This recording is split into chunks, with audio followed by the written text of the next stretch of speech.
Mama avenga le nei ma le Pacific Easy mo au tupe fa moli Samoa au tapu ni ai ofisa mo le fava yaso fa nga nei lol na wa una forward ta o le direct transfer a fai wa yesa membership card ma e fa nga ina le internet banking o le matua i fai ngo fi lava na le tipose mai lava lau se leni mato account o na fa atino le la foina o lau se leni mo a inga i Samoa e ia inga i tahu na fa maliina mo nisi fa matalanga le nei au una fo bala au le telefoni o val se lau o tasi o nono po le lua fitu ono fitu iwa fitu fa pe text mai fo ilo suafa i le valu tolu o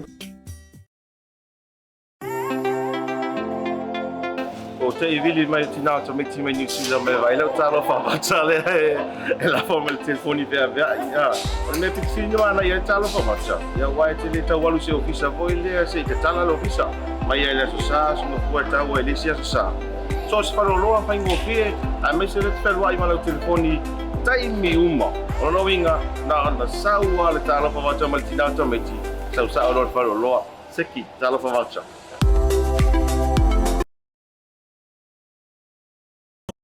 Fai pule fa malo, lo tofi o le toto ma le fue, o le leo le tu malo, fa te taimo a una malue, o so leo fa taua a fai mo sui si a mas mo so se taule le o toto i oda. Fai pule fa malo, lo tofi o le toto ma le fue, o le leo le tu malo, fa te taimo a una malue, o so leo fa taua a fai mo sui si a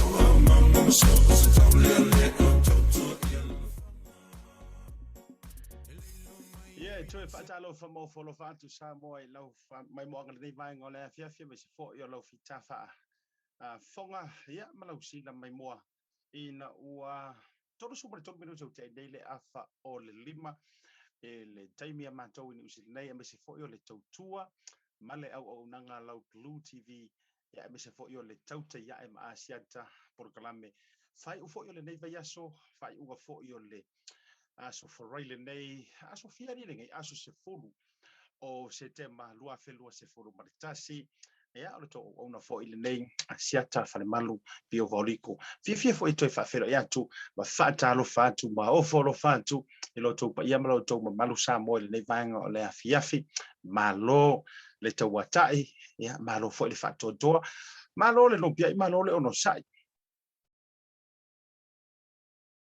ui au kila nei ui o lea ia e ali tari troga maulunga o le nai e au ina sulo le masina e lo tau soifua lau le lei ia me se foi o so mātou nei ora vivai le foi ua mawhai o na tātou toe lau rua fisila whai mo tātou muru au foi lunga o penga ta whai langi pe au mangalu ngalu o le ea e le whao wina foi o le tautua a lau BLU TV po lau Moana TV ya me se foi o le proclame fai o le nei aso I lona o nanga masani o le na foi sa tau sila mai moa ini se tautua o le amatanga o le vai aso o le mātou o nanga pe o le tātou BLU TV po taladoa me tu whawhine ia pea ma Claudia ya le tau le tasi pe o le masani ai so mai ai ma le tātou health talanoa Pacifica Health talanoa ma le sunga a Lorenzo o Dr. Lorenzo ia ale wata wolonga atu le tātou TAUTAI ia e ma ASIATA ele nei fo yaso ma tango fie le anga le leo lo tātou tua ma na ia le tau ia ma tau I New Zealand nei mo le lau sila fie o tau o lo ia tunu I fafoatu o New Zealand mai sio Samoa Australia fa pe foi la America Hawaii ma so stafore nei kelope o lo o solonga le lei me uma ia ma tau I New Zealand nei ese mai ai le fa mai ma level 4 o lo no tia I matou I au gilani e ua o le mali o lasi o lo matou tunu I New Zealand nei o lea ua fo I le level 2 po ole whaailoilo lona lua foi lea. Ia ka malanga, peia up to 50. E tau atu e whaatanga atu le 5 Ia lea o whainga foi lele o potupotonga lau tele. Ia matulanga whapena. Ai mahali e foi ia. O iei whaatala lau whaatalo fa. Ngō fiso ka ia kuinga yesi wa ugo. I mai funisi foi uso I whafo atu mantou I au kilana. Ia e whamai. E mo iari a siaka nga o nga kaule lockdown. Ia o le ao mea masangia ia mātou I le aso ma le aso. Io la no foi le pa ma stand north. Faso whapea. Kaya mo ia la ugo ia kou le uskakai. E ui o lea. Ia fia le loto e whawhelo ia tu tātou programe whai ule nei tau nei kausanga. Fio lai marefia ma lo lea ia. Ia programe whai ufo ule nei pai aso. Whaaftetele leanga le leo lea tua. Io e awa o ia. O tātou ia na ona fuafua ma wha programe. A o lea tua o ia na te whaatau nuina. Sofina ngalo ma so mana onga. Peila ona yeile nei aso. Lea o tātou tu vai ai. Fo ia le nona pa ia o le tua. Ia, fata pai taulanga fia. Ai mese fo ia o le tapo. Inga mau ana i tātou fio i o le tala le lei. Ia uka mga kua tala le atu nuu whamai la ua tau nuu le tala le lei. E mata ngiu fea ngai ma le atu. Whamai la ia ina ua tali soa le sunga le nofo, le sunga le mali e toa. E a mese fo i o whaasale le anga wala tau tali soa ina le tala le lei na ua toa i tau nuu matalia. Whamela I o le male lenga le mali e tua, vai nu pō. Ia Samoa, o kamala I o le auto whawhiangai. Iyo. Whamai le saili linga le to telo niso I lantou atama mai I le autalunga o le whasamo, whamai.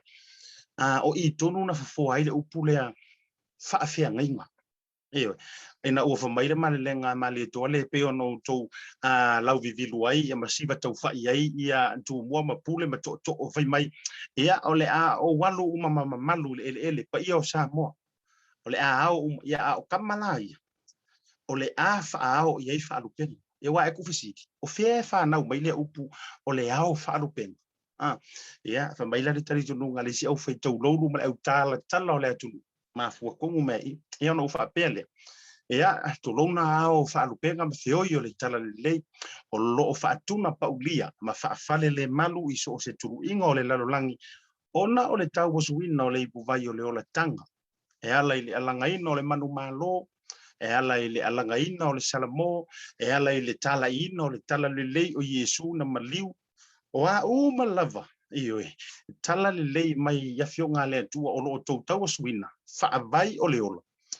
Talo fatu ASIATA ma le porukalame o le TAUTAI le nei vaenga o le afiafi e le ia la fua le fausinga o le porukalame le nei mawhaingoina o le TAUTAI na mafua ona ua tasi moemoenga o whaftinga o aleanga I se tō wha a le tātou company me se whaasalalau me se foi o le pulenga ia ma so vaivainga o le a whaingoa I le TAUTAI e wha manatu ai ma wha mahalo atu ai I le alo whaiva le tātou atunuu ua iu ea maui manu e manu ia le nei fiafi ia a fa pe faina o lo tuli matanga u fa u fiasina ia se ai o lo faiva o lo tau sa ili le taimi le nei fa tainga o le nai tau sa ili lo scholarship foi le lau PhD tu langa wa onga o le ngai kau sa ili lau fa ilonga foi le maualunga ia tau tai e uia e le ia e foi le yonga si ui ia umanga ten in lau assignment o lea vaiaso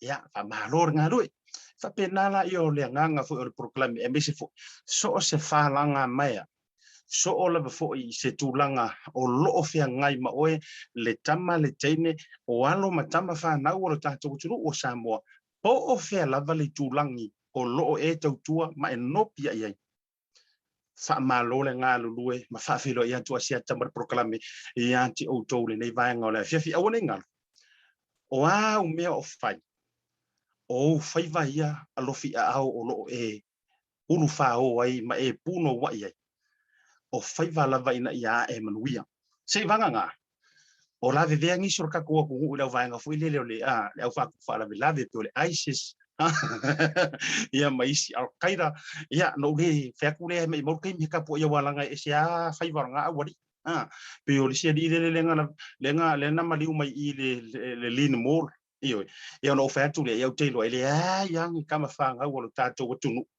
ele ai lava nisi o ro fa penga ona mai mo i fuore so I fu na tu ai nga faiva ai lo tali tonu po on yo faiva lo fi a fa lo tu ifale po on yo faiva lo fi a fa le nu po on yo faiva lo fi a fa le kalesia fa le tunu mo fa le malo ono tapu ia e tamama tina me sio Samoa lo faiva ia fata lo fa tu le proclame ya jo ia manatu fo yo ho proclame fai o le nei vai aso ia o mi fo isa fata lo fa ma sa fa fe lo ia me se fo sa fa malo ia o manatu fo fa malo le tautua matavela ana inisio ne tanto fa pisinisi tonu ni usila nei io ia mariria ia o ko Australia ma Amerika ma Samoa ia langa o le mo ki kau ko ngai ni usila fata lo fa tu so se fa pisinisi lava o lo ma o mai io me si atu no I fa fukelo la pala ele fa ngo fiere fa pisinisi atu no I fa a fai o fiele te mafuta mai ai ese mai I Samoa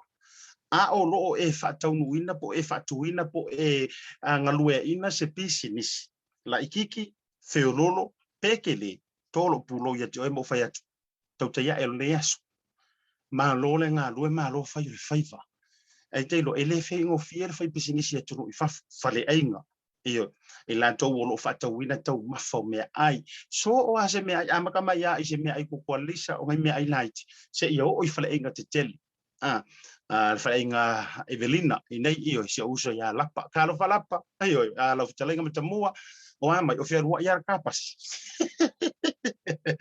talo fatuai tasile dei o fale ainga se lo fia fo ile ngato I Otara io le la to la line nai Clinton ia ke rope ke wisi sina la wo le au ia la fa vali le ngata ilea fa talo fatu le fale ainga le paka catering io le I mangele io te lo telo nei fale ainga wa fia umre lockdown fa talo fai le tuisa mau catering io le fionga ya Samoa ia ba makiteo ia male fale tuale nai Dominion Road o te fa talo fo ile fale ainga le tali manao io la fionga tamata pule ya fanga si lanta ma le lato fo au finga luenga o le tato tamasa io le nai on hanga la fionga le loli ya pai ko malifi ya ma le lato fo au nanga fatalo fatu fo ile unutoa io le lato frenga nai o tau o aka kalangoro da kamale pe ku mai lu rumar pankike vainga le kasi manga io le fangalo ina le unanga pinati io fionga falnaoti io se utina anti moira ma lo lava ia tasile nei io ke pua markale pingaki ia e uma ya roka ko momo o ngisi me o le olanga nge ma le olanga asau ia e ana no haini so fale inga ia me se fo dai la tau o lo faia nai fale inga la iti fo ie pe ila va inga le fa tau ina free market se uso ya tennis ia mal fre tua ia yoanga se e kofo la vai fala va inga o kafio lai kafe fe io a talo fantua ia mane so fale inga o lo fa tau ina o lo fa fo atu o kilani ia fa malu wale maua swafo to flenga ia le tausala catering that's another one atalo fatoi fo le tausala catering ia o le futte ma o le futte lo le fe catering as to fine fo le fonga ia fo muina tau fau ia o le ukele o ma o le pola le ngore catering ia anyways so se tanga tala ia me se vai to fine ia Shirley male uso ya John mane la pai io ia ke la longa ma fai ngai ora inga online ele anga fo ile longa de kala e o le level fo ma ko ke la ngona yo tino matangi le lei e la ngona lava yo no te talanta to pe o pa u le toru po le lua le o mana ia tu langa walu ila lo ta to kisses fo yo le yaso me i longa de ta to penga to fai langi fa ta lo fan toai e le tina elsi lo fa ta sanga k robati io ta lofa lava e ia swafa mai tuai ia le patsa o te fia ile e se to finele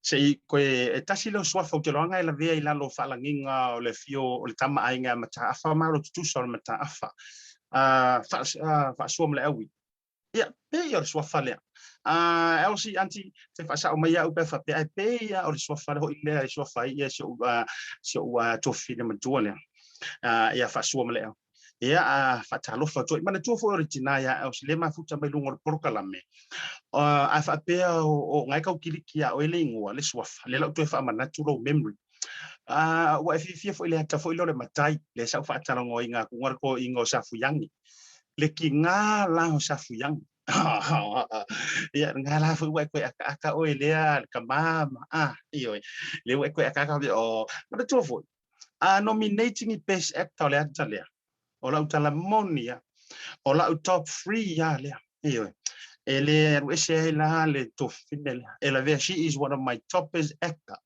ele atalia o le me tonu ale ta o le tangata fo ile le one natural ya ile le fo naturally fo ile le install ia na ia le tu ainga tu langa le actor o le ku ainga ia lana le foina mo enana o fia ia o le foina o mo le ava no o te ia le fo ile ka le ki fa kumpu fo ile anta le na vaenga muri vaenga le na so o ma vaenga un muri o ile vaenga muri sa o ia ma manto wata fo le o le ma vaenga ia le foina mo le ava no o te work alongside Malitina por faletua. She's such a beautiful spirit. Ese le foi o tamali anga yo le foi tina. Sa o foi le tio foi aka vai por o dio no renzo ma le o dio o Albert lenga ya sa fiange Moses o le fi kai kinga yo le o dio. E ko ya la o ya sa fiange o ron kinga. O yo le al talo fa tuai lo fionga. Yeah, ele levanga le fiafi. It was a blessing for you o se famanianga na maua ya tia urma to malanga ya Australia. Ele antale matai. O fi tala tu vanga ne. Lo fa pe ha uia walanga iris kangaka. O exa o maya nga winga i rungo le aka. O le si fio fare ko unga le reality. Iyo o me o mana ke vai ko ile o ia langa la sa o le acting pa o le to fine por tina ya o si tu lo suafa wa o te lo tele suafa lo wa fa pale nai le fionga fo i po le tina o le real le fo it's her own character personality ia le tulanga le so mo waile ma no fo ile ma fa nai fo le ma to so tanga fo tu mo I remember pe fa pe ngalo ile o kiro ile ngalo ele si por ma tu malanga wa va yaso ko kikia o inga o fa ma ko story ia ma ori martina apa o share my fo il tulanga ilona ainga ma se o kas fa mo yanga and I still remember those great moments. So fa malong fa talo fa tu abise fo yo le totonga iyo le mo o ka mai ke den ko kuria le ka le ongo se antia o se le fa le totonga ma tu fo sian fan ya malo antu fa solo fa talo fa ya le fitalenga ya fa tale vavi iyo tamale ta lio le mafuta mai la loi master inai wai rapa ata lofa mo fo lofa tu proclam re tu ya tasi fo ile tamali i po le tula fo yo le tulu ya ele nganta langa fa to fa la inga io ko inga fo yo ko inga le la ungo le utanga o lo ya ai ese lo at mai ina fo le fa la ungo tu langa fo ile o le fa la unga mata u ile tu io o la fo ile tu la lo male tau ya io fa yo no o muri mawina ku fa saunga se fai la unga fa Samoa o le puruafia ai ko ku fa tasi ai mali tulanga fo ile fa le nganga o lo iai mali tulanga ilana tautua o ka ke ro la tala o le anoa ia o le angoa ia esa o ile nganga ka mai ki Samoa o le kwame strong atalo fa joila ele talenga ya fa tele vave ya pola fu talenga fo ia lio iyo ma lo le sui fo man wia ya lenga ala fala fatuna ya o le fonga la tau vai anel ainga sa Samoa iyo ia fo ia wale falenga furu tu o malainga sa tu o me se fo taile o ya ma le todo ya tu long no tu tele la fu talenga ya fa talo fa tu lo to fa ma tau sia me se fo ia le ainga me kalesia ya ilalo nai masten ai mastone ia faatalofa faasolo le tatou faatalofa se uso ia rangi tanu vasa o ka violai o kangaka ngi tasi le tamafusu wa Samoa sa ye Samoa iwe o leva o faalongo le swafa ko i a le fa kwa over ayengi ina ua mantou lo lotu i New Zealand o kangaka e maolo kilo fa pengeiru alae levo merko ingaro ka fakamaro mga wa fa betu pur iya ora kang ai awala mangi mga isi sa fuang ko iyo ko ingala kamo ranki iyo farani tanu vasa malo fa toto me se fo se tonga au le male ainga fa na wol se uso se fa monianga ya ja ule tanga tetelo sa o misiala fo ngo makulelo loku fo le no level 4 ya me se fo mo mole telo fa nga sia tama te ya ele tinama tua ia elder laise me se no fo aron le banga le fiafi Cornelio Benny au tanga vaia malingi malo la vale mafuta mai malole fatoto ia ata tu tele ia au tanga vaia ia ele to tua sulale fala me tu sai le kasi ngai koko ia kasi nei to faitau ia to vailoa ia awalo la no foto lua matafa ia tulongo foi pa ia fasinga msalelo maiava ole le vai sa fale le tua ma upu ia te paloli poto ia ole pule foi ia le mafuta mai malola foi kamai kero me asa kamai kero fiaso ia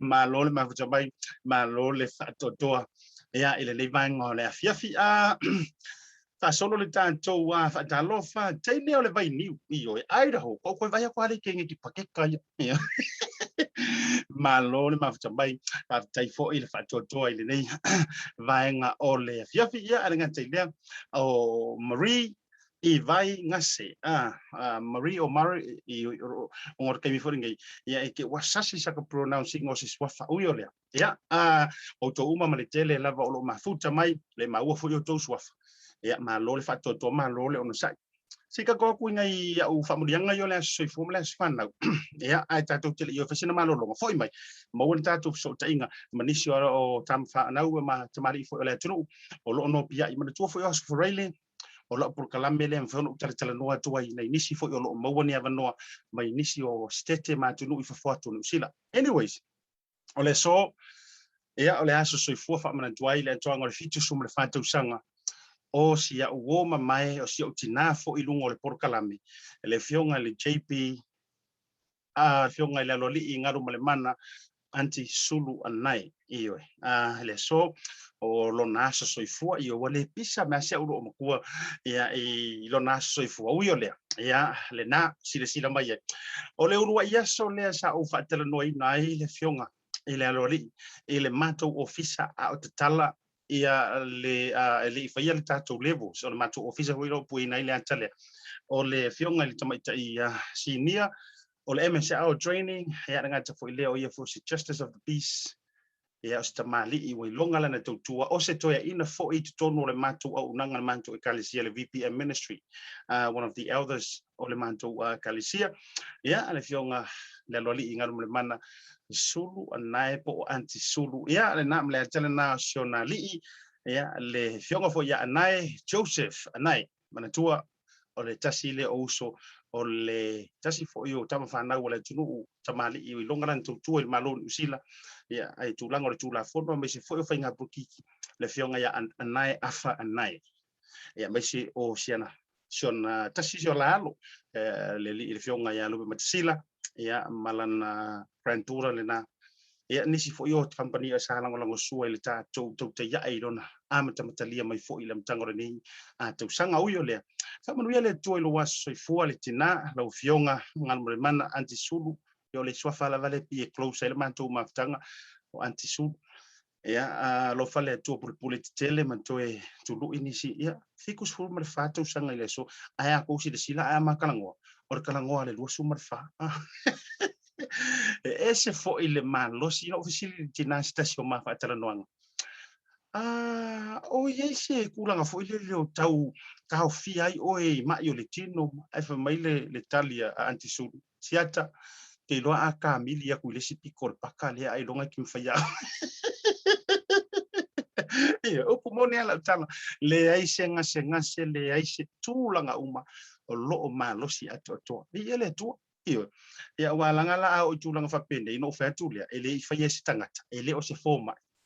Ai o leanga le o le atua. E mafua iona anto tolo so foi am fa fo le vai le tua time yo le tanto fai talo fa tasi o longa fo isa o nanga ia le ngata o tono ni usile nei ma tua o lua I member fa vai le o le manusina Samoa o ila to sa o lato fa vaina ma fa ingoina le au o le tato o tunu lea o lau vivilu mita I to tele ave fua le tato atunu o tulanga falanga ma la kapia to mai le manusina sulu anai one of the founding member o ila tau sa tu fatasia e ale tato aulea ia sila la ia le teleo le nga fo tasine o tamali ia wa ule lo plan vanga o tala no ile ta o teleo o unanga le ngata ile tina fo ia elsi ia ale fo o mai fo ile so ele to anga le fitu so mal fanta usanga o le fionga ile lo li anga lo mana so nai so happy birthday once again from TAUTAI ASIATA ele nei vanga ia matato umo ke lo fa mongianga umana le fo abatu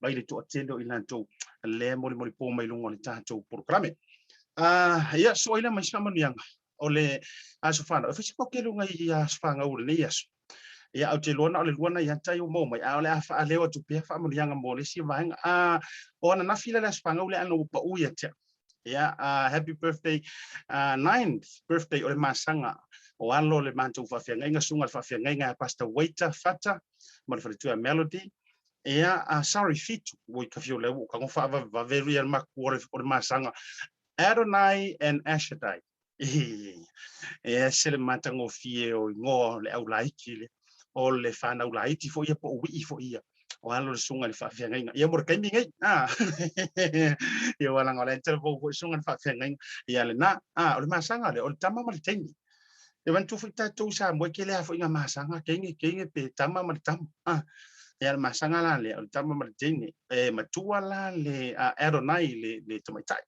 le teine ia ai le titi ia ASIATA ia le lilia o le ula valenga nga io le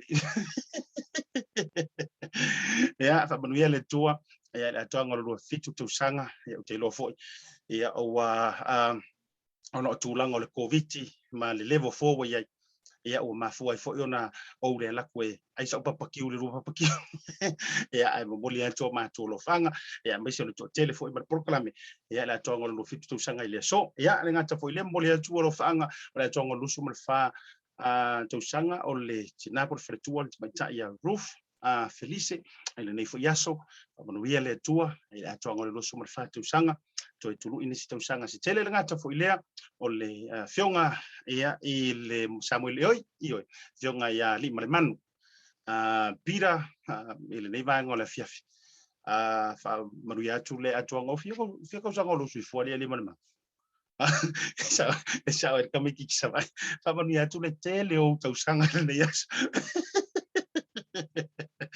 ia fonga fo il tanto kalesia ia fa manuia le tua ia o le talo fo ia fo ai nisi tu sanga si tele mafuta ai nga ntelea ia tu tua I pe mo le tua mo no fingal ma lo le fa to ia tu uma lo mafuta mai to fine ia lau iliu sia fausa ia mo le ainga ma lo ale fa to le nei va ngole fiafi manatu la tanto me ise I faisa tanto fa lo lom fa tai tanto company la ngolango a foi mai ma o tanto fa tal noanga masitasi o tamali o lo no pia I le pitonu por estete o sini au Italia se fai menka ko ori sa fa finge ma ko sa tau io pe se ke io mai ka ilo no widim no se fai place ori o ngias le ngata ile fa fe tau te fo America to fine ya Ese Foleni le fo stand by mai ia pole ase ka ko ori mai o le malo tele. We'll be right back.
tua ma le au nanga le mota o Samoa service station nei tona i matu. Ma tau te utuina lo ta vale ma le tele o nisi o matu au nanga ese.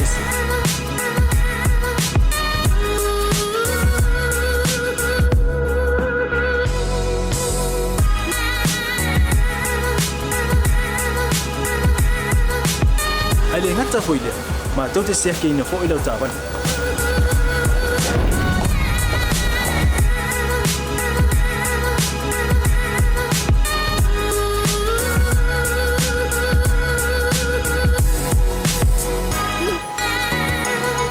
Siapa lah yang voice wow, mau lah ucapan.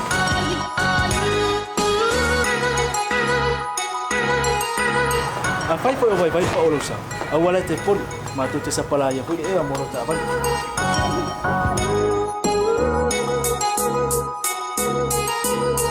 Mulu no posilah dia, mua tapi lah ucapan le peaut. Mua tapi lah telepon ni time me utu ina lah ucapan. Malah bayang mulu. Mana tua fo e matua I fasa ina lo tau maktapa ai no fuanga fa pe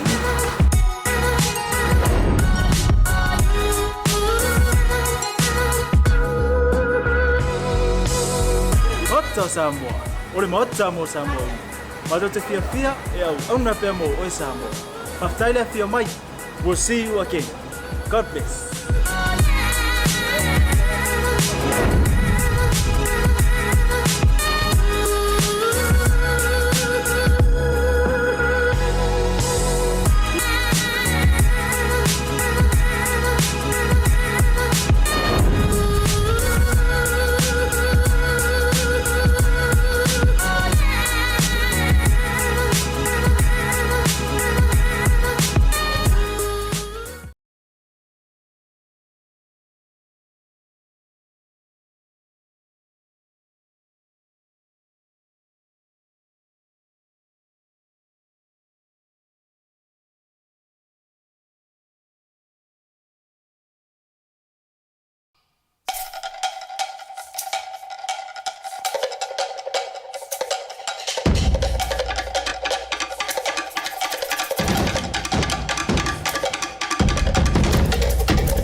Ya, joy fatalo fantu ila fa fonga le divango le afia fi o le taipa ma to wanti New Zealand dei o 5 minuto o te dei le tu la e ono le to to mala unanga la BLU TV rengan te leo le to te ya e ma ASIATA e le to fa wino le tanto programma mulu le foi veyaso ya e le to mala unanga o masani ai foi faatalofa le toʻatelo i latou luga o le proklame mai se foʻi o mai lusi nonu tonu ia se lani motu kasi le o kama Brisbane se le ula vale o legei kama i o e po usitaʻi ia i me o le koviti ui o lea momoli atu alofaaga le proklame outou fifia le loto ma le agaga e faafeloaʻi foʻi iau malo i luna o le tatou proklame o aso farai le taʻitasi o le tatou reach out foʻi ia le tautaiaʻe ia i alo ma tama fanau tamaliʻi foʻi ia ma tulatoa falepolu foʻi o faletua ma tausi o so o se tafa o le lalolagi o loo piaʻi ai ia ma fai foʻi ona tatou faasoa ma mulu au foe ia po oa foʻi pulaga i ke ua iloiloa aku o la ua malo lou anko i o i Amerika i le loto ia ae ke ua roli poki me lauvaega ia po o lou antisigi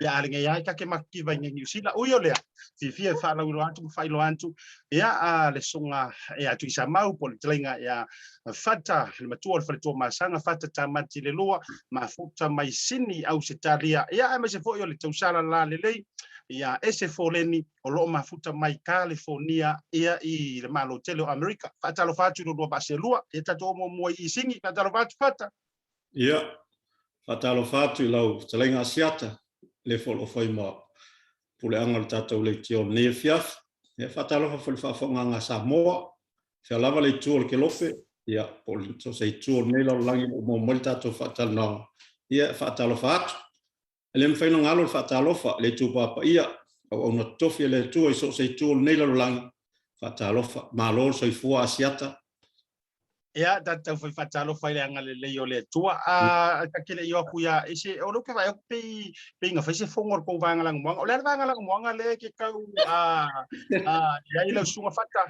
ia a fe sila melan mo ana mo le mumu ia o lona winga o au pe ia sa o tofa le sunga tofa fenga o o tu vai lua ia le anga o suafale o le ua mali tu e te usio sa ve tu vai lua o le ia le anga le male lo fo le tua ese katalo fatu na u fionga tu sala ese lo la le mar senga mai o lo wow fi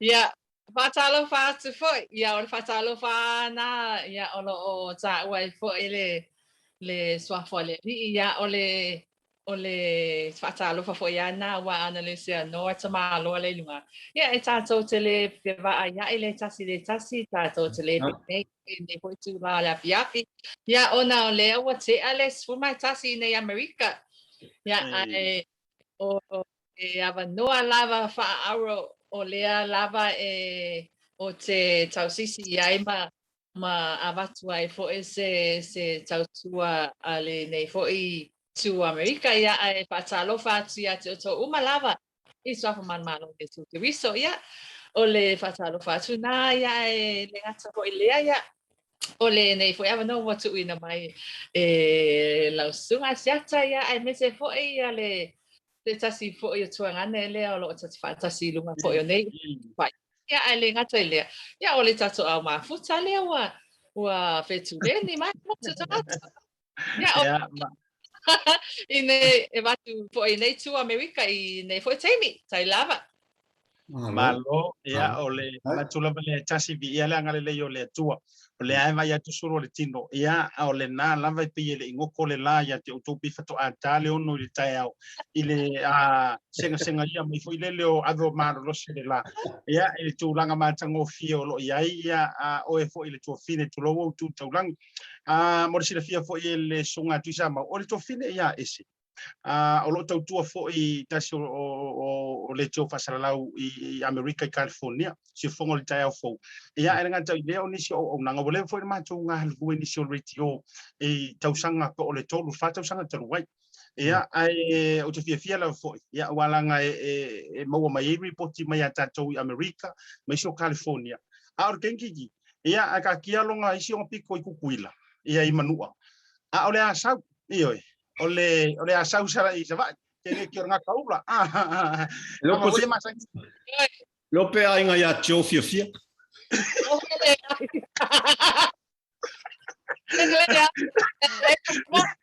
o kama voi a fa pe o ke mana tua so ia awa akaru la fa pe o le wokaru e asila te teine foi le va anel fa fonga sa mo o ya sa ia kamala ia mo ka fa lo ko kele voi le vai e ke sau le va Whaakau ia lava sau mea ai mai wai pi koru I kura ki sau I pasi. Wa ta wa tu langa le ASIATA. Ai si tau le o te masani ai o te matua mau ai o si tau le. E tua o manu I o polu. Ia, o le teine tu lo foi va tu le faltua nei mo le fa fonga. Le teine mai I le tu malole. O le meu tupu. Wa alu le ai o fai le teine sau te o mai o matu. Alo atu lo tu le tau le fa tau le pusa skuli mi sale longa. E o atu yo wa lilo a ko le folo le pasi le pusa skuli. Wa mer la skuli mi singa kafe a ko ai ko kongo le folo le pasi. Ia ai e fai la utala. O le la le o tangata mai la. Langa mau te sonu mantua o ilo pito I sa taua. La tu la pasi. E mua la tau ia mātou I papasa taua I lua mai ka ino leo te vai atu e lau I liu le mafuka mai mua porkarami. Ia ki whalo I nalo mau atu sa taua wha solo aku I whangasa alu atu pasi vai sala ia ngā ore e mua olo maka uma awala ia wai risin utele. Ia o ngā e tau nua tu lola ia le ia sau ia tu lau fo I pa ia wa ainga masala fai ia walo la tu olua le fio tu funga mamasoe ia me se foi le matua ia fau ia malu le te tipa sala fai ia tu longa to o vai singano ata lo fatu ai like ngi ki o mo e ui ai mai le si ui o mo ia ai nanga o ke ngi ki fai me fai ui o le ata lo fatu matua fa felo ia tu lo sa se lua mo le sira pia e lau te lenga po lo sunga tu mau to tele la to le foi fata lo fatu le fionga le ala tama le fionga o tu ta longa to filau vai utale mafuta mai fa pe foi li amana ia ai mai se ia utanga vai ma tote ai mo si fia lo sunga fata o ese ele feso na ainga io lena na lena ma we la usa no nga ne yor fartua ai le ya le mo tur pau si la o le tausala ia ese le feso na ainga o lo sunga fata o fe peso ainga pele ai lo fa fisi ne te o sala ese le fisili o le ai o ngala o staff travel fo ke alu fuai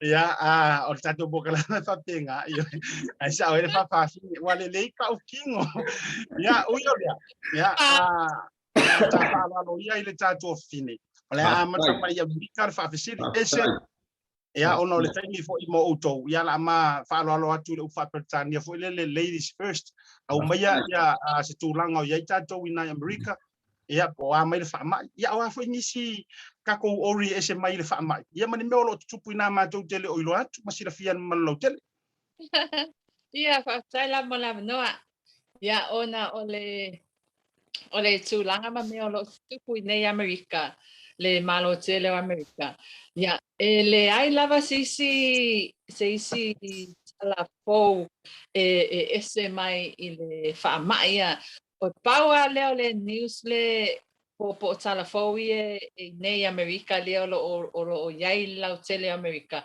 o le fa mai o le tulanga le fa mai o tupu mai nei ona ua tele ia o lo alu pe lava I lunga ia le fai po le fai numera o tangata o mauai ma tangata wa malili wai ia ma nisi lava tulanga e tau le fa mai ia o se umala o to fo I mai la le tulanga le fa mai ia ai o nisi o tala ma mea lo tupu I nei fo I America. Ia e tofu lava le sete ia ma mea lo tupu ai o I nei la I California. Le tele ia nisi tulanga o apianga o tangata. Se I vanga nā ia tulanga o tangata a se stela la savali lunga le street po lai ta te alu lava pe savali atu. Right down the street. Te lava te alu ma ia fa te wa te le loa me tupua te lava o wan watu tangata fana o se tu loa ya o le mea na o lo o tele lava I nei po I mato I tu California ya o lo o afia la ia tele po yo inga I tu langa ya o nisi po yo tala po I nei I Amerika I tūlanga o whemalanga inga. Ia o tūlanga whemalanga inga I mea ta o waalele I lungo le ea. Ia o tūlanga nā ua o so se waalele lava o wa pa'u I lalo ia le tau o lato pasese te minei o na taluai o na o le whaamai ia.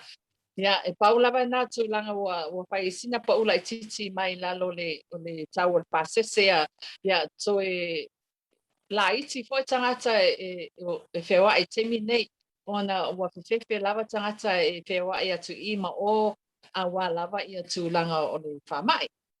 Ia, ai o le tūlanga po o whemalanga inga mai I nei, le wao I nei ma Amerika Samoa.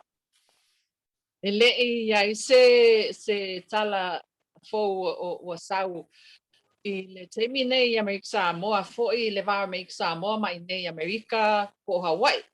Ia ona leo lo whaatali pe lava ia le temi e toi sawalisi flight pe alwatu alisi flight.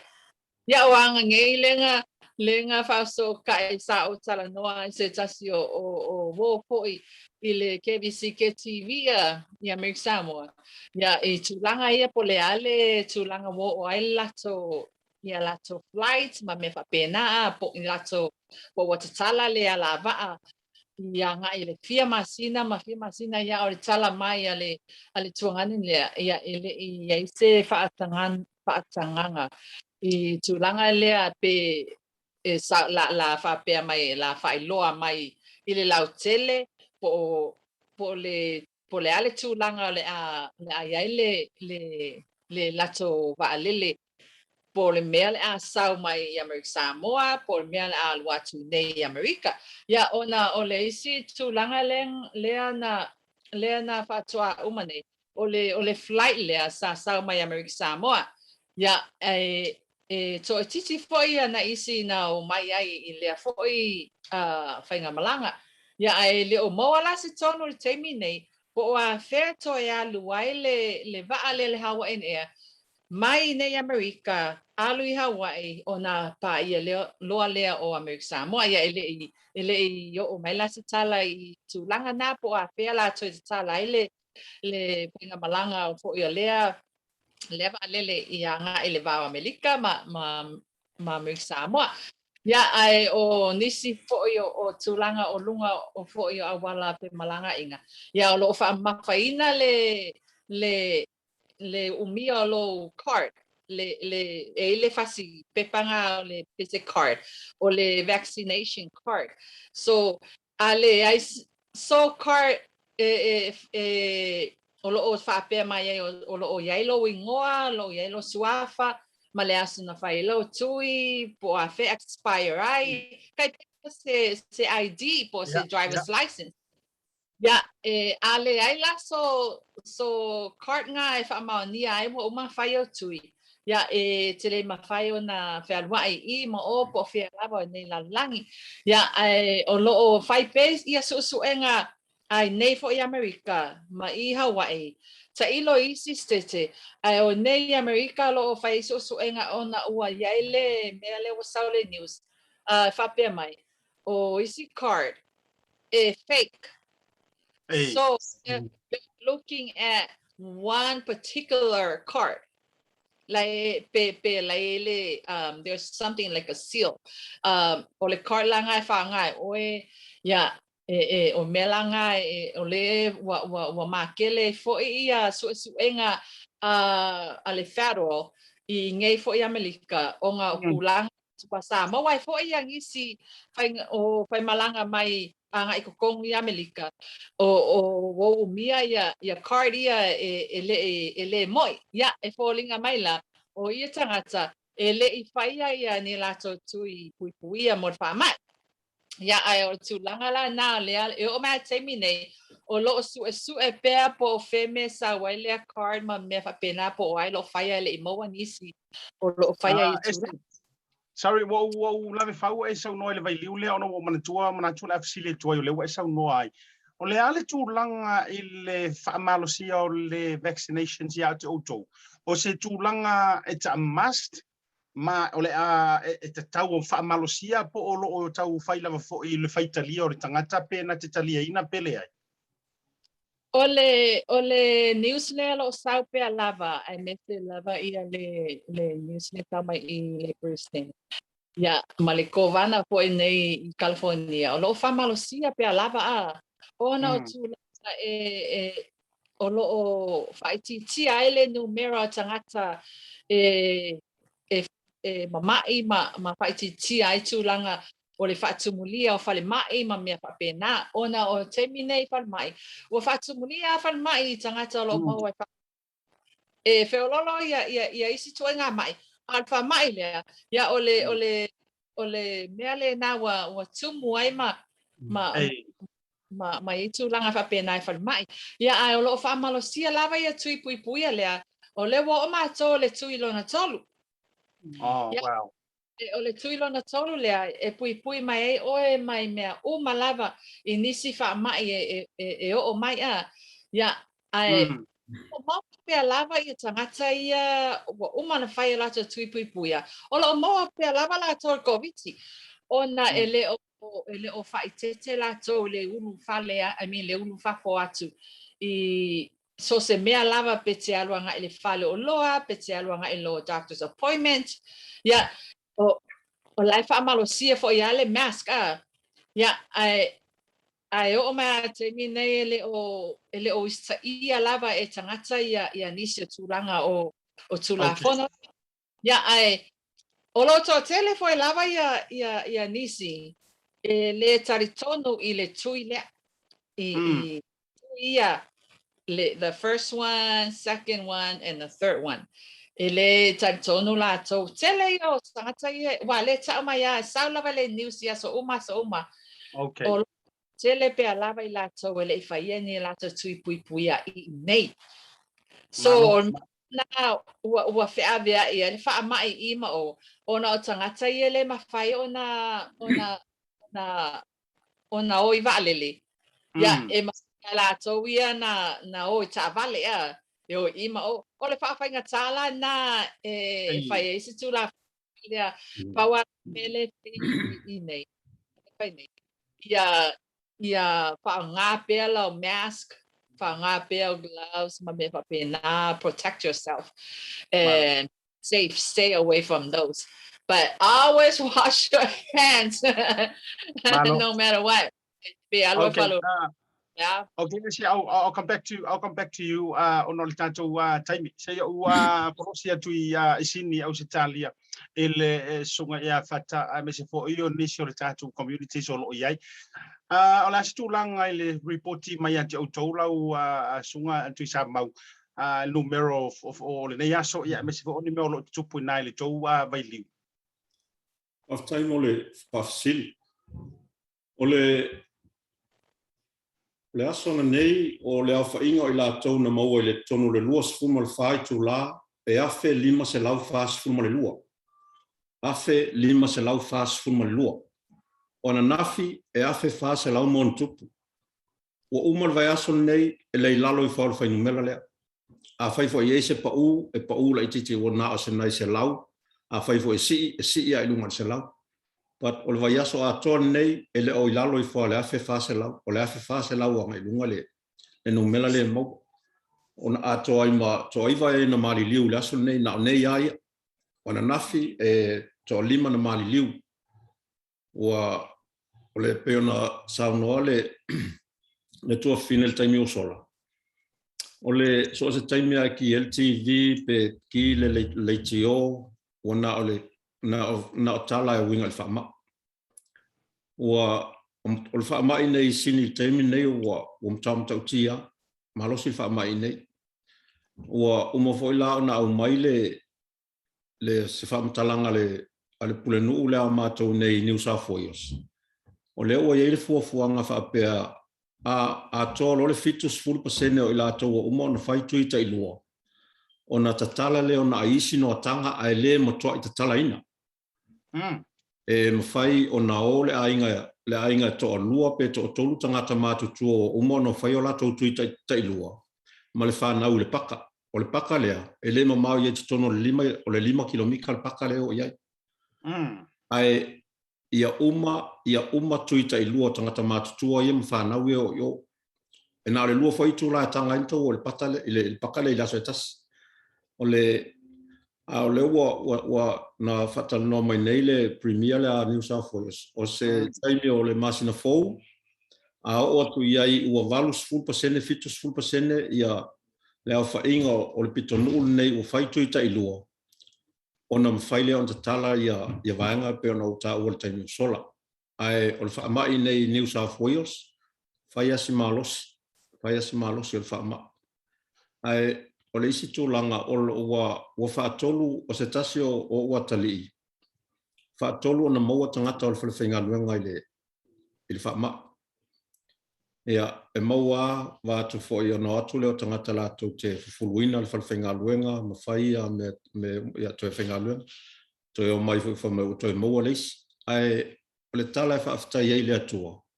Ia, o loo saunga le mūsi o mātou aina. Ai na u whalonga fo i se tasi o Paul Kalama a lau sunga whi ASIATA. Ia, ai ua te ia le tamā whaale langi ia le tātou tamā le langi le. Ua toi titi aluatu leisi te talo le i umana na whai tau leisi te talo.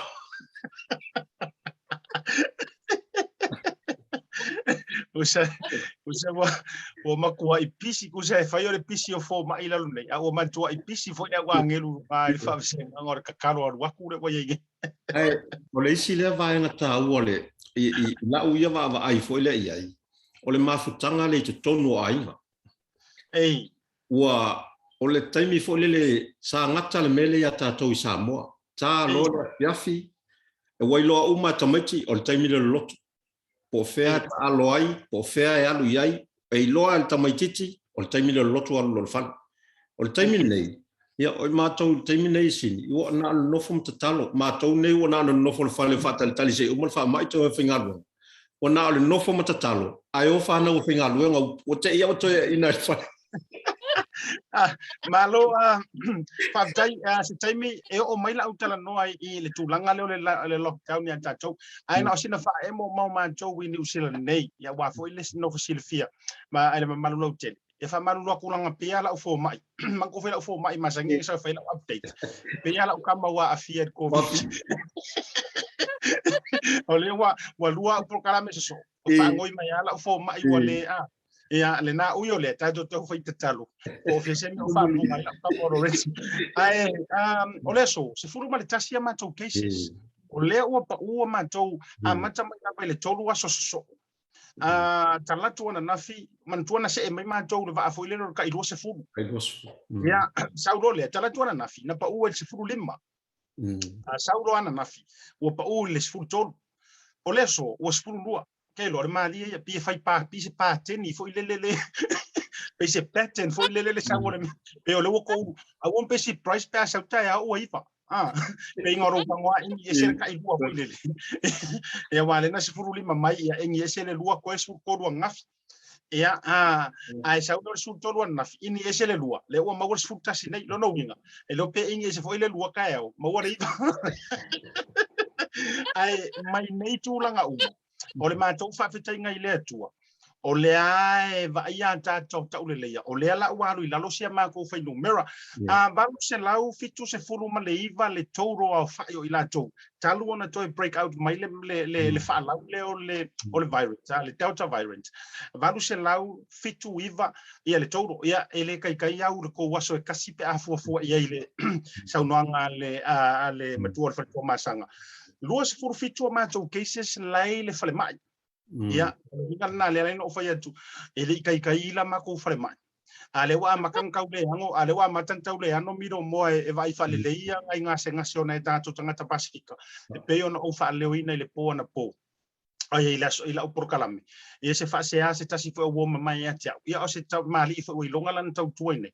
Ia ai nga vakuama o le COVID pe nga ngai aso nga ia ai ko release tu ele vai nga ia luengo fongo i mo manage isolations for ye e fa talitali ina ia la ko fai o ai o kilani ona o tinga ina tele le avion le saoli SIUFOFOGA ile tu lo le avion tu ala tu sani tanga loa ia vi ele tu la faso solo manuia o yo le e fa mato cases le ICU as of today e ana o le fa a fu ia mato fa numero ia o te lo o se kamai e sa o le kala ko inga sa vai kamai winti alia fa tusa ia ele tulanga o lo o iai ia le fa mai America ma o to Australia lua se lau valu sumar valu ila to recover o to fa fo sia le malos o sina li poti o to le na tusa io le tulanga o le manto fa mai ai au tato iai le vai liu le tulanga o fa mai ka ko mai la no le wai sa no ai le tulanga tono ainga io ole se fainga lau to fala ka maka kuisingi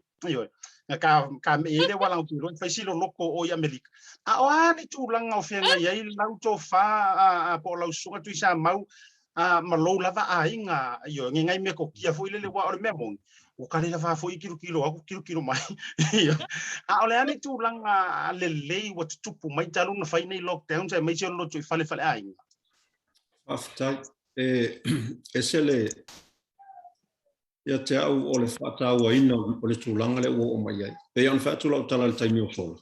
Sa ngata i aso ia a o i Samoa. O whea lawa tate ta whao iai, e lolo o lata le taimi o whainga lotu, a rula le whana. O le taimi nei, ia, mai atu le i le whaafonga Samoa. Se vanga nā fia o so sā, o ta whaia mātou lotu, whaia mātou like o te taua o le like a family meeting. Pe whaalua le ile māsina, pe whaatolu, whaatasi fo. O le taimi nei, o toi ti te awha alima le vai aso on whaia, on whai whailo inga ia. O le winga lau whamtalanga. O te tautala maa losi si au whanau, ia tautua nā le saonga le mu. Tautua nā le saonga le mu. Umana whaile lotu, apoa i ai, toi o mai, toi whaile lotu. O le tūlanga whaile, e o tamai te whainga aluenga, mato no nofo le whale. Ia, o na alu nofo ta talo le mele whai. Whai atu lau tala le taimi o sola. O whainga tā mato pitonu uneu mato iai. Na o tilo atu foi pei o pitonu ua nei le mato iai le te tele le whaama. O le whainga tā whaila nā o na e pei o na e sau noa le taimi o sola. O leo o whaama o sia le tui a mato. You must. E tau on whaile tui. Wai, o tala tau tino a vai ato le whaafonga mai u ta alonga tele na matana noa. O te tele tui o tele mana awai. Peitai, ua whaamaro sia. O lea whaamaro sia le tui ma le whaapunga le a le whaialo tui. E le ma whaiana e toi alu pe te malanga isi atunu po isi pitonu. Ai o le mea whaila le tupu i. A whainei ai umana whai tui. A loka mea isi atunu le mwhainao. E nofo ai maki e lua le umana whai. Okay, lola vane o esa noa. O le asi tu lang tiro fia fiel tina o le ainga i le whainga. I o whai le tui. A le whai le tui. O le a kao fia mele whiwai. I o le whainga tā lea. Wai e pe ona sau nofo le whale tua le. E ese le whainga tā ni vai tau. Mai sea ona i a inga e pele wōma mamae o e o wala au i ele atua. O le aso a TAEAO e te waisi o tausonga e whaifea o metisi i Vegas, Las Vegas. Ia, ta mawhauwhau fo i alu iai, o le tala e whanoa noa. E maliu si e ia le isi o tausonga le vai aso pion tua. A le vai aso te neina maliu wale tina o siona whale tua. I le whaama ia. O le whaama ia. Ia, o nei la le na o le mato ainga atu i U.S.A o e avele le whaamoi moi o Vegas. Ia te mai fwile to e sauni atu. Wa ana le ai whaama, ia, e wa ai me fu o ka mai o ke leo. Ia, ai so ia e pule ale le atua. Ia, le sili whaaftai o maua le malosi, le fwoi wa vai atu lo tino, lo manui al whalitua lo la o e taulo California em whaintatele. Ia, malo. O te langona to e paulo le pitonu o te le i o ilanga o pala ai e. Na le o sao no nel whalitua e mo ia. Malo a le tofine ia ese. Ia o le a se tūlanga i luna i lo ia te utou ai meise o le lockdown o lo fea ngai ma Amerika ia wau kei roe le nga Australia kau e tau panga tutusa nga i whatutusa ia te utou wai i ola tu steti. Ai o le aso ia o ngā fo ia meise o ni whainga swinga fo i o le ainga ia talu o na whaine me o lockdown. E mwhai fo na whaasoa mai na ifso soani ia mā konge i le whai ainga ma le tōtelo i la tōro whaafonga mai. Ia, whautai la mana noa. Ia, o le tūlanga fo e peo na e sau tulanga la inga. Ya ona wa le tena futo tasi. Ya o te popole ala pe mai te si o ma ole. Ya o te popole lava ya te. Alor tau tino. Ya ai. Tulanga ya. Wa nga foi nei fa mai. Ua iai le fesota inga o mātua ma whānau. O lea, I te mia sa le se whamai, o le whainga tā ia o na taua ami ma le whanau, po le ale te mia taua tuai o ma le whale, se I wanga nāwo o whainga ruenga so ai lola ia o le pala ina mātua whanau. Ai o le te mila lea wo o mai ele whamai. O ina loa la wale mawhaina whea wai e pe a wha pe wa lockdown.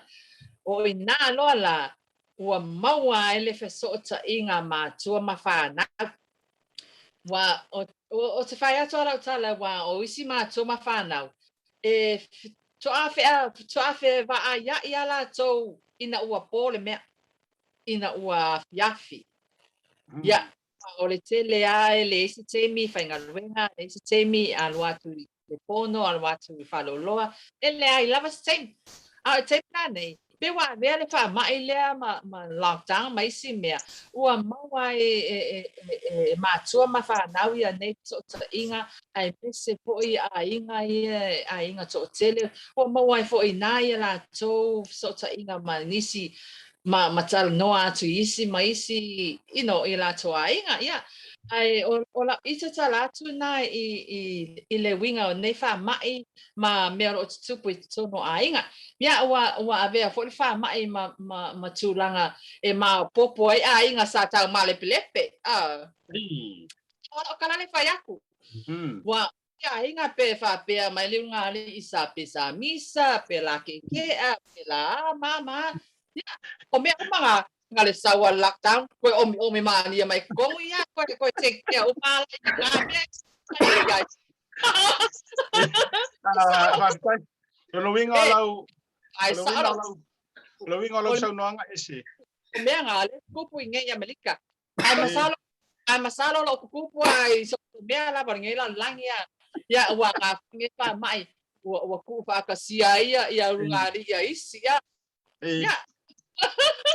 ya o mea umanga leo lo kukupu mai nge wha ma ia wa kara kuspaia o wala makako mangaku ele wala ia ka malo le nga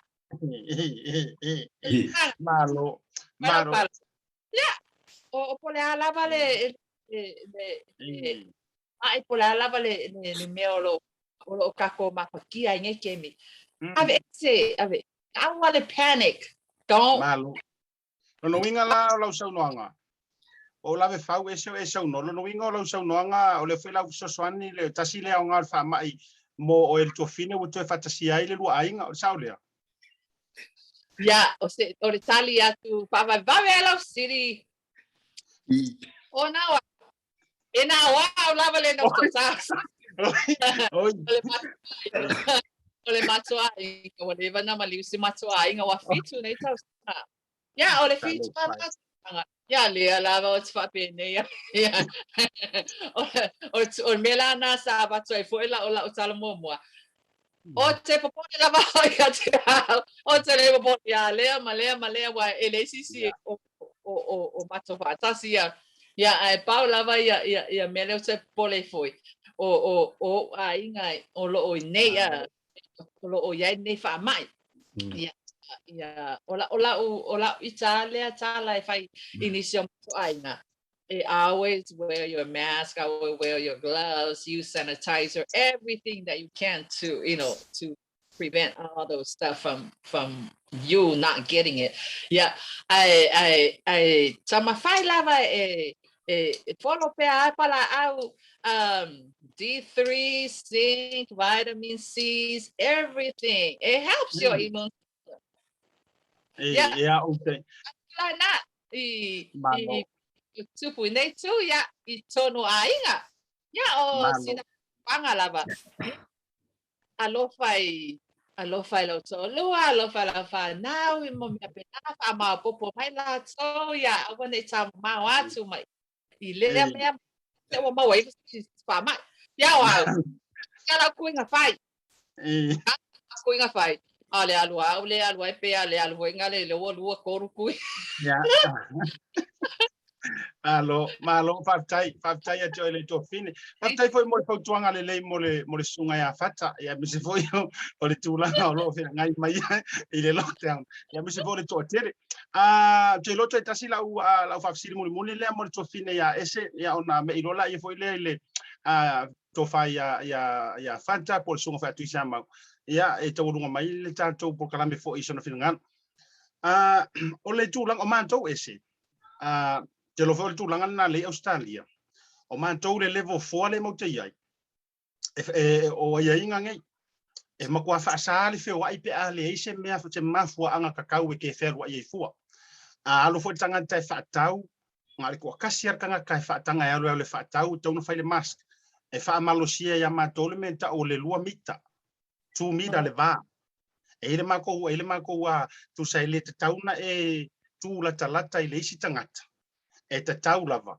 Ona lua mita le lua va. Ia o ke ala nga me o kau apala ye kongo fale fa inga yo le lua mikale. O va enga le na o lo fa malosia ya matou i New Zealand nei. E me sa o kilani wala nga le ko fo ile si va ngo New Zealand le level 2.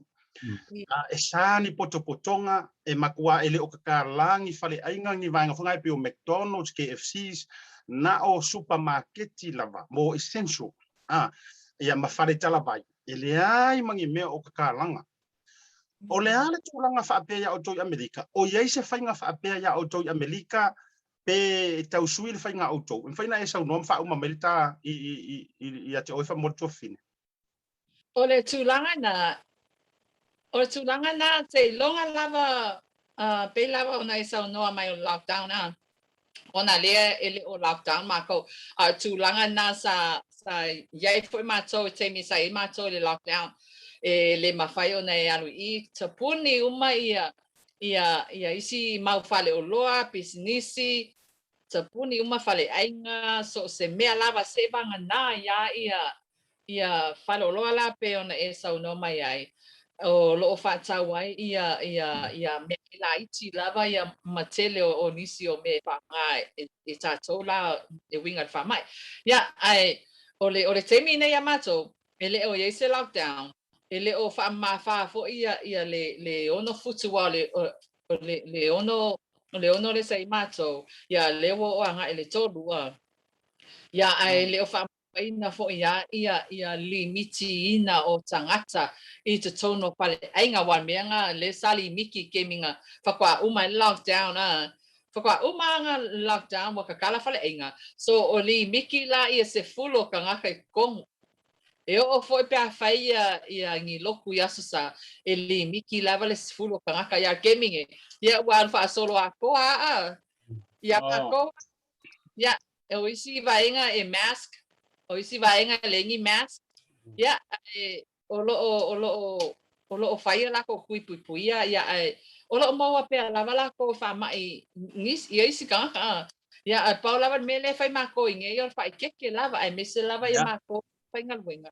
Ia fai ke la ele fai ia o paunga kala aku ngai foi Amerika ia se longa lava lockdown ia kwa ia fola io mako per pulanga nga ia o ko. Malo fa tai to fine pa tai lu tai manantu se atu fanta ia o le wai fa fonga.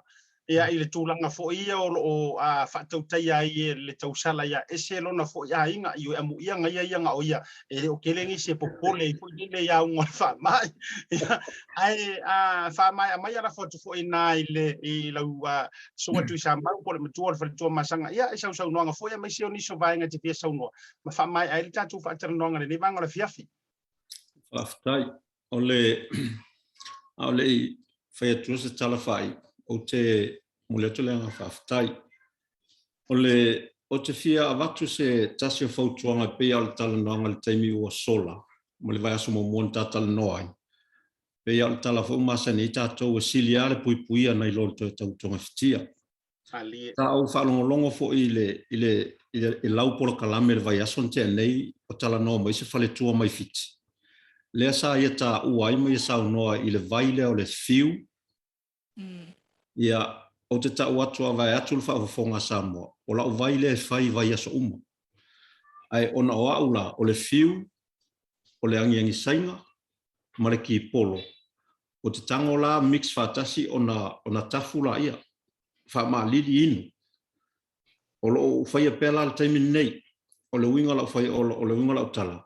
O la o te iloa o e ao ngā, ona ua o whaalongo le o tino, ua lai ao ngā. Ai o le si foi vaenga o te fia, ia ua ia malau ai kia wana o au lea le whai whaatau o le mato ainga.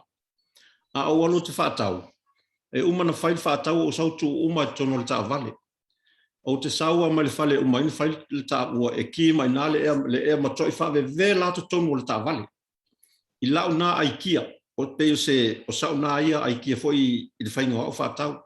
O sau le po te tūru ma le whale pe se fulu 5 minute. O le ae kau wale vela leo le kongo le kawale. I lo ma fau foi a fai o pipi i mai ese si ama i. E tau ana whaina i le vela lea. I lo nā ma fau na wao. I le mea o lo whaina i titono o lo wainga. Pe an whaatu lo tala le taimi o sola. O lo manuia se o mato ainga. I nei whapena fo ina inisi ainga ui an whaalongo atu ua. Ma la aule atua inisi fo i o le tātou watu nu ona o le whaamai. Ia, e whainga tāi le longo ngō fie fo i whaalongo atu i le vaenga. Ai, whaftai tele i lau sunga ASIATA mo le avanoa, whaftai fo i whalitua o mafuta mai Amerika. Ia, le anga leo whaalongo atu. O le pitonu whainga tāi leo Amerika le wala au mai le tua fi. O mautala ia i le pitonu le. No, ai, moli atu le anga whaftai mo le polkalame le fiafi. Ia, Samoa ma lau whaafoanga, a whai o iese upua la vale pe fale tonu lau tau whaafonga, ia watu vai malu puenga, ma o mātou wha malu watu, ia o le anganga lava ia, o le fia whaasoa, a tonu e ao ngā, pe le ao ngā fōi, ia al tau tua watu nei se mātou pitunu o sini, ia e whaftai tele lava i lau whtalainga ASIATA, whaftai fo mo le avanoa, ia whaftai fo le whalitua o le mafuta mai i Amerika. Ia, tau whai malo le anga le o le tua whaaptai foi i le songa pau, alau songa tui sa mau, mai ane foi o tūtau langi a wale pai o le ainga sanga au i whale ai, me se foi o le fio le nganto i tele, ia, me se foi i lua to lua, sa vea mau tālonga, ia te nane foi tui sa mau, Fata maulolo, tui to i o le nganto i tele, ia, o le tu mua, o le lau mua foi o tu mua.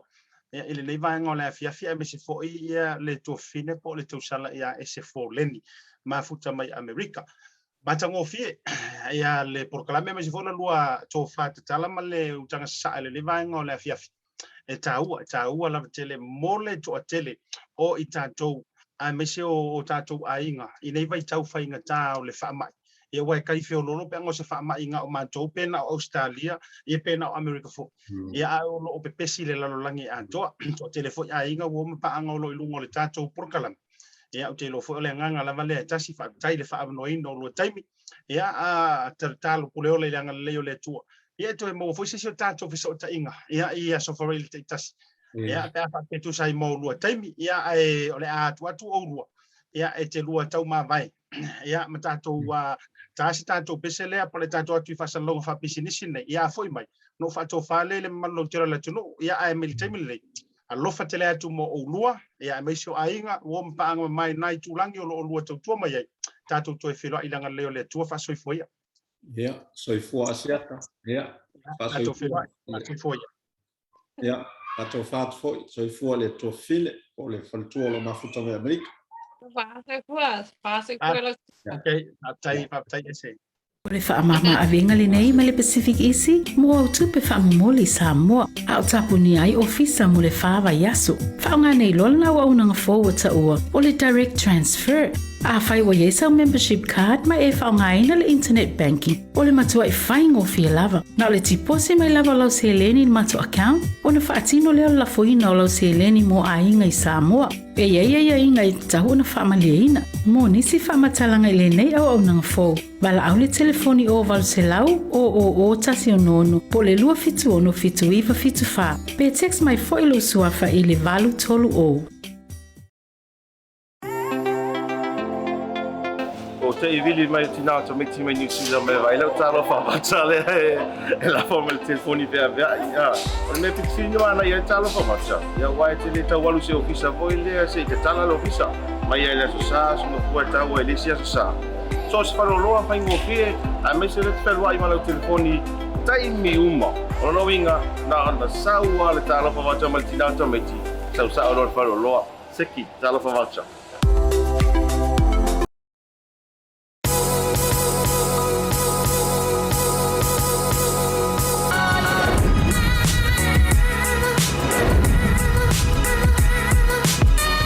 Tautua male au nanga mo tau Samoa service station nei tona i matu.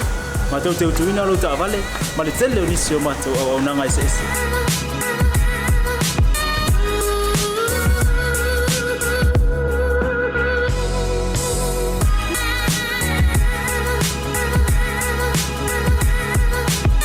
Ale ngata foile, ma tau te seke ina fo ilo ta vale.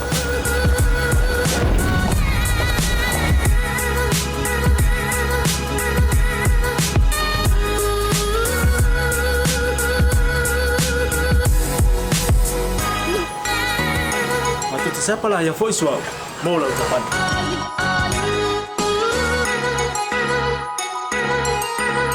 Apa itu yang baik Pak Ulusa? Awalnya telepon, matu siapa lah yang voice mau lah ucapan.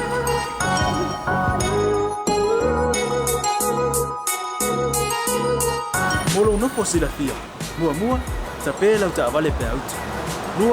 Tapi lah telefon ni saya mau tu ina lah ucapan. Malah bayang mulu. Mana tua fo e matua I fasa ina lo tau maftapa ai no fuanga fa pe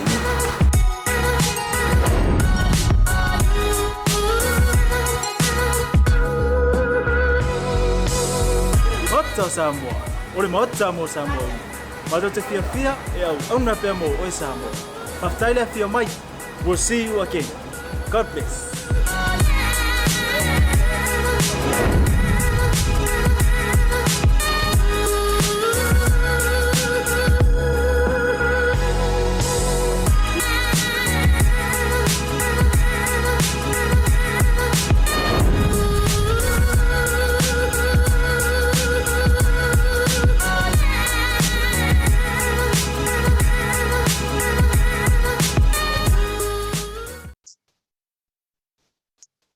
Fata Tamati Samoa lo fasa songa nei vai ngole afia le time le watile o to 20 minuti on tan le tula e ono le time sorry fitu le time manto wi au kilani po New Zealand nei tale fitu fa mai na le tautua ma le onanga ma le tanto BLU TV nga jai leo le tautai ai ASIATA le nei vai ngole afia fi mo di fa malo le ngang fa te tele le mo te Samoa pa mo kesi vai tele mo le lango suino tanto proclame le aso ma le aso ya te tasi nga jai leo le Pacific Easy Money Transfer ma le tofu o nanga tupe fa mo li Samoa malu pui vave ya to e fai ngofie mo o tole malo tero le tino e ngata fo ilea o le Pacific 40 male ta lofa voucher fa te tele le lango no sua e le fagaro no fo ile mtanga luengo tangata to mo to le Pacifica MPP Ministry of Pacific People le lato fo ya unanga male lango no sua e ile to tuama por kala me fai le mato au unanga nei fatalo fatu ya anti-fake Jackie tau po male lan tau mafutanga misi fole tau tonga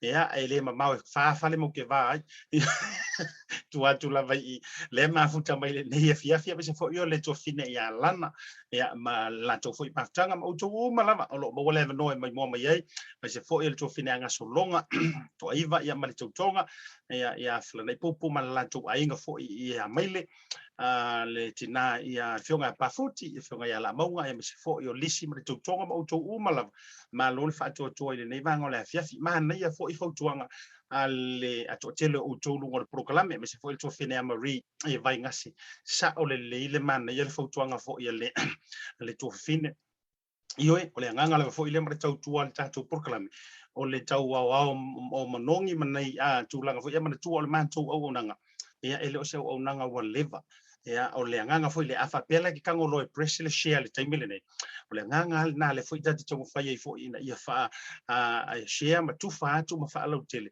ia le o nanga ale BLU TV ia me se fo yo le Blue Wave or Blue TV ia to tau o mataina fo ni tu sanga ia le tu lango le tu tua ia malana o nanga mo le tu tele ia wi ka ko e lo mali e me fa kala ala uli stasio ma fa tala non ia nga maka fu le lo ka wa me le va iyo nga lo ila palapa iyo ia awalanga oni si fo yo vai nga fa sala lau fa sala lau so ye mo mo ia je lo si le fiele tu tele ia o ka manga la wa fiku e lo felele aya e kango la share to proclame like love and share ia ole ai longa fo tam fai fo fai ne to fa tele noanga manisi fo yo nga to na to minister fa nga malo isamo ia taro si ia ko inga uma maile su fiku iyo o mo ngare na sorry aso sufi foi sufa ia e tau fia ile fono ma move on ai ma ka fia o mai si ma ngasu lai tau ia ai tanto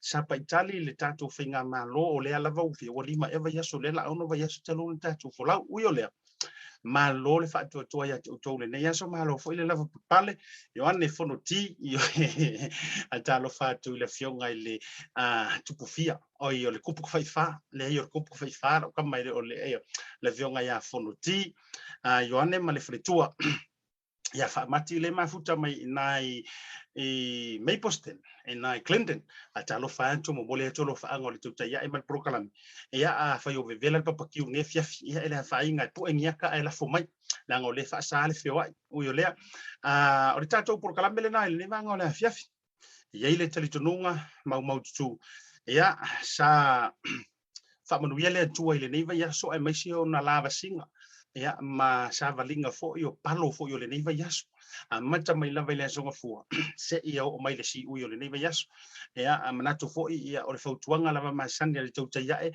o alo atu tanto I fainga malo longo le weekend ete afia pete mafatia ia peke maliu fo ia pe e sawa la wa ave runga o le tili fautuanga mo ilanto e uia o le level 4 ia pe level 2 ia pe le ale level ia o to umo lo fa fonga mai e misi Samoa ia ia le kama ia nganga ka milo yo ku fu ile le pi ke vai lo ki dia e wala ia nga fanga lo vai ma so nga papa ila lo vai pinsingi ia pe le lo atu fu ora nga ke fero ro I so mai eva mai ngwingu lo fangu lu le tele ia e te o tiri sawa ia e te malu puipuia io I lo fa auto le ai mai so le la tato wanga le weekend ia fai malu faiva pe o fautuanga foi e le lo tanga e fai le vasa ia ai le tali tonunga lua filifili ma le atua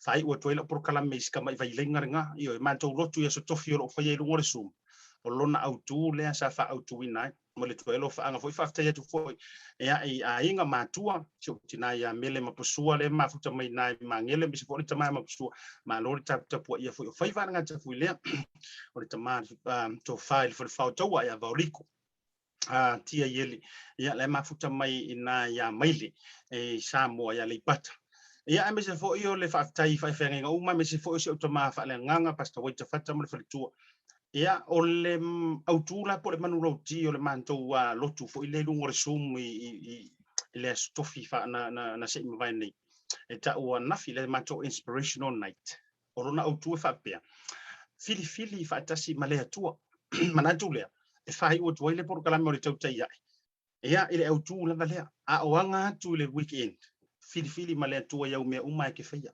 io fili male poto fai male tamai fai foi male nganga o le atua io ai fa longo ile mai le nganga io musu male nganga e ke ai o ngi faia mo mongioso o mai ono tutupu wai ia fa ala velavi ia ona to tangi fu le ovi a wile va o eni li pe upo masenia o le tro langi maina Samoa yo na tafatitele a wale angantu ile weekend mana tur va fo tamo faila fo amatalia ile sitato por kalamelea ia o le toe au taluina ia ona ia tanto wanga upu fa Samoa ia mamwanga ngana o le e fa fonga fo ia ile fa so ana iniso tamali yo so tanto watunu ia I se aso le vai so fo e longo tu lava fa ilo atu longo tato penga te failangi ai mene nei Jamie ia bei ona saunore matua le fritua masanga ia Fata Tamati le lua o le asenga ngana o le tautamali wa pa o vale wa la vale wo supotu ia fo isi na ifutu le nei vanga le fiafi matua upu o Samoa I lo tātou wā. Ia awali tia le tua Iova I lo tātou wā tātou toe whetapa I fo I peau mangaru lea. Ile aso ngafua I le TAUTAI ma ASIATA pe ata ita ia tuai lo tau soifua ma so nei ola vai ai mali te minei fa soifuaina ma ia manuia. O le whaamama awenga le nei ma le Pacific Isi, mo au tupe whaamumoli Samoa, au tapuni ai ofisa mo le whaawa yaso. Whaonga nei lolna wa unanga forward ta ua, o le direct transfer. A whai wa yesa membership card ma e whaonga ina le internet banking, o le matua I whaingo fia lava. Na o le tipose mai lava lau se leni ni matua account, o na whaatino leo la foina o lau se leni mo a inga I Samoa. E ia inga I tahu na whaamalia mo nisi whaamatalanga I le nei au nanga fo. Wala au le telefoni o walu se lau o tasi o nono po le lua fitu ono fitu iwa fitu wha. Pe text mai fo ilo suafa I le valu tolu o. O te I vili mai tina to me tima New Zealand me vai lau talo fa matale e la forma le telefoni vea ya.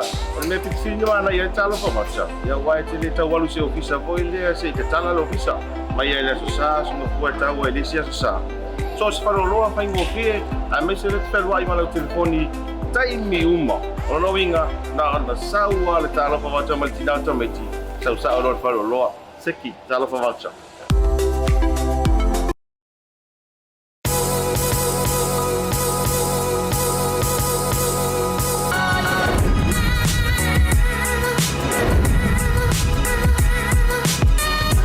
Tua ma le au nanga remote tau Samoa service station nei tona I matu. Ma tau te utuina lo ta vale, ma le tele o nisi o matu au nanga ese.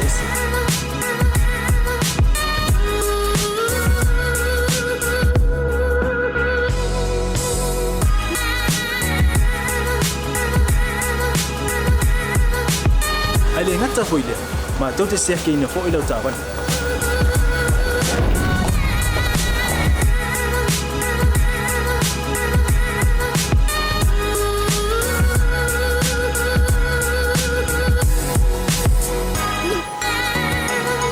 Siapa lah yang voice wow, mau lah ucapan.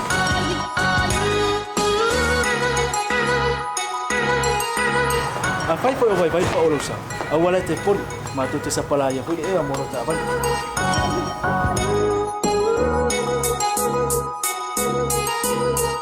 Mulu no posilah dia, mua tapi lah ucapan lebih out. Mua tapi lah telefon ni time out tu inai lah ucapan. Malah bayang mulu. Mana tua fo e matua I fasa ina lo tau maktapa ai no fuanga pape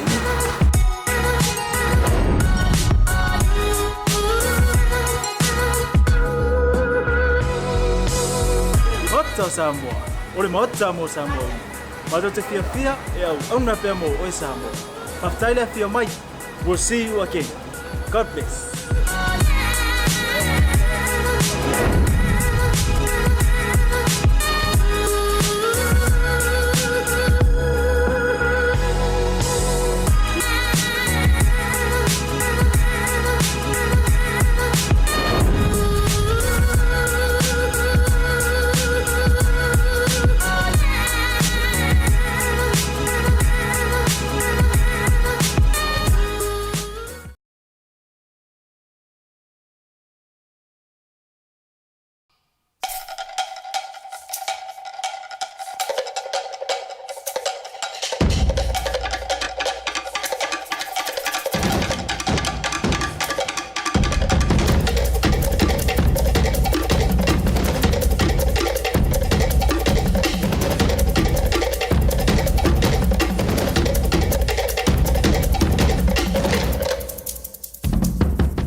Squad, baby.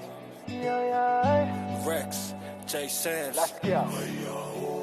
Oh, say I'm a say you are complete to me, I get you. By the way that you move and the way that you smile. Say, oh my Dorima, baby, you be giving your hand, I'll take you anywhere. You give me something that I never had. Cause you care, but about to me and the family. Say, why you waiting on me to talk to you? Yeah, I'ma listen what y'all say.